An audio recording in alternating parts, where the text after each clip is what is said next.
দুনিয়াতে আসার পর আমাদের পরিস্থিতি এখন কেমন?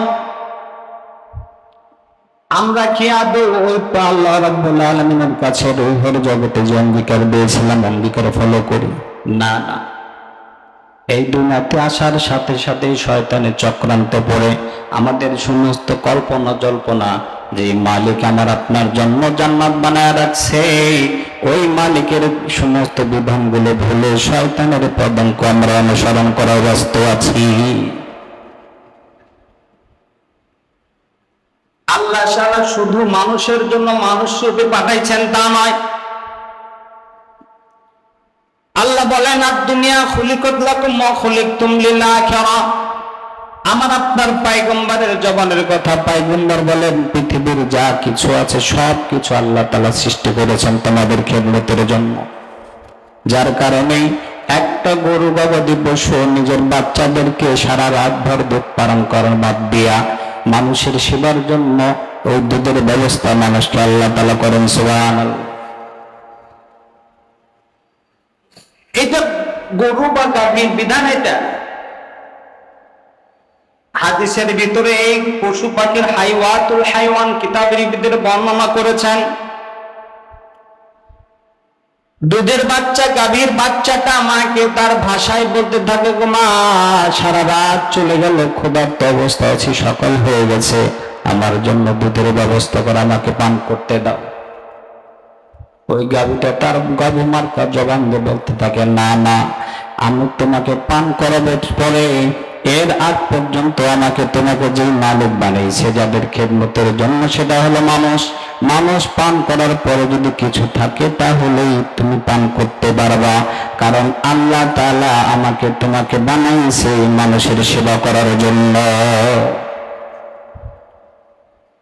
আমার ভাইরা, আল্লাহ রাব্বুল আলামিন যে বিধানগুলো প্রত্যেকটা প্রাণীর ভিতরে আল্লাহ তাআলা দিয়েছেন, গরু ছাগলের চলার জন্য একটা বিধান আছে, তাদের খাবার কি হবে, কি কি খাইতে পারবে, কি কি খাইতে পারবে না, এই বিধানটা আল্লাহ তাআলা বলে দিয়েছেন।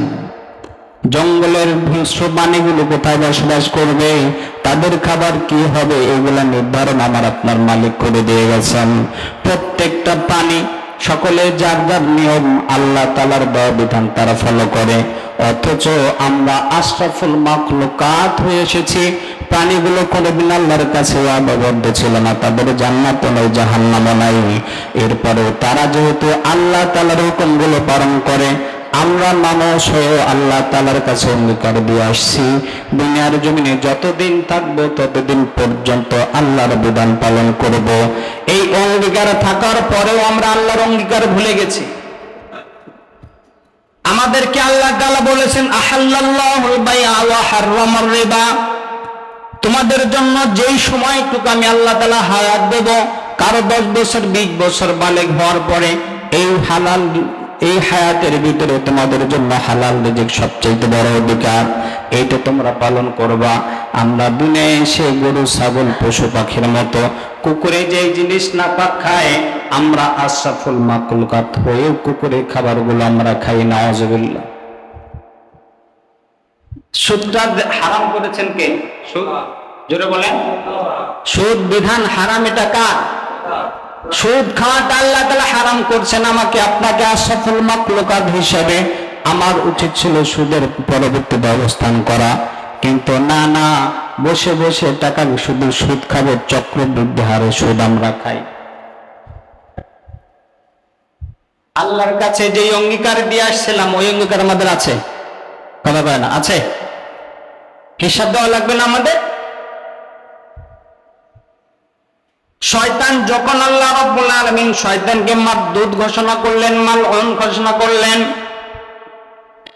আল্লাহ তাআলার কাছ থেকে শয়তান কয়েকটা জিনিস চেয়ে নিয়েছে। তার ভিতরে একটা জিনিস ছিল, আল্লাহ আমি তো যেই মানুষের জন্য মালউন ঘোষণা হলাম, ওই মানুষকে আমাকে কিয়ামত পর্যন্ত হায়াত তোমাকে দান করতে হবে। আল্লাহ বলে দিলাম, দিয়ে দিলাম।